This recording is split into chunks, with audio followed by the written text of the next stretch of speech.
नमस्कार, आप देख रहे हैं न्यूज 4 नेशन और मैं हूं प्रियदर्शन।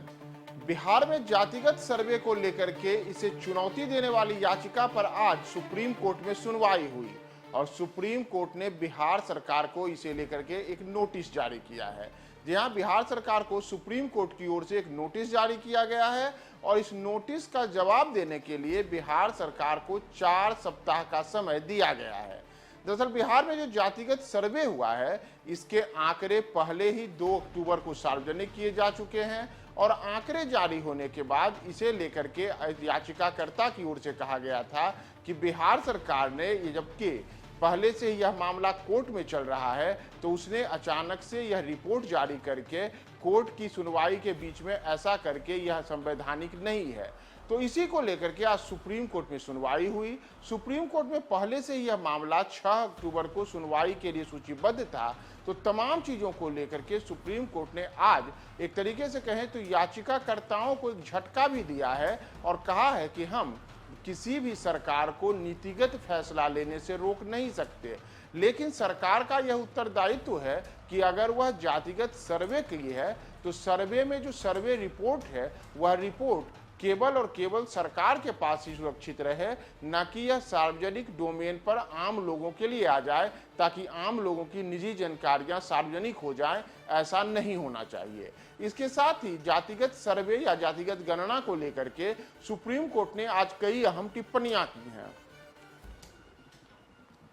इन अहम टिप्पणियों में सुप्रीम कोर्ट ने आज यह भी कहा है कि जातिगत सर्वे या गणना हो या नहीं हो, इसे लेकर के एक व्यापक चर्चा की आवश्यकता है और इस पर अब अगली सुनवाई जनवरी 2024 में होगी। साथ ही हम किसी भी सरकार को नीति बनाने से नहीं रोक सकते, लेकिन यह ध्यान रखने की जरूरत है कि किसी व्यक्ति की निजी जानकारी सार्वजनिक नहीं हो, यानी कि डाटा जो है वह डाटा केवल और केवल सरकार के पास ही सुरक्षित रहने और इसकी गोपनीयता बरकरार रहे। इतना ही नहीं, आज जो सुप्रीम कोर्ट में सुनवाई हुई है, इस सुनवाई के दौरान कोर्ट ने यहाँ तक कहा है कि बिहार सरकार इस पूरे मामले में जो अलग अलग किस्म के उनके लेकर के आपत्तियां जाहिर की हैं, उन तमाम चीज़ों को लेकर के 4 सप्ताह के अंदर हमारे नोटिस का जवाब दे और नोटिस के उपरांत जनवरी 2024 में इस मामले की अगली सुनवाई होगी। तो नीतीश सरकार के लिए एक तरीके से कहें तो कि जो ये बातें सामने आ रही थी कि जब अब जातिगत सर्वे का डाटा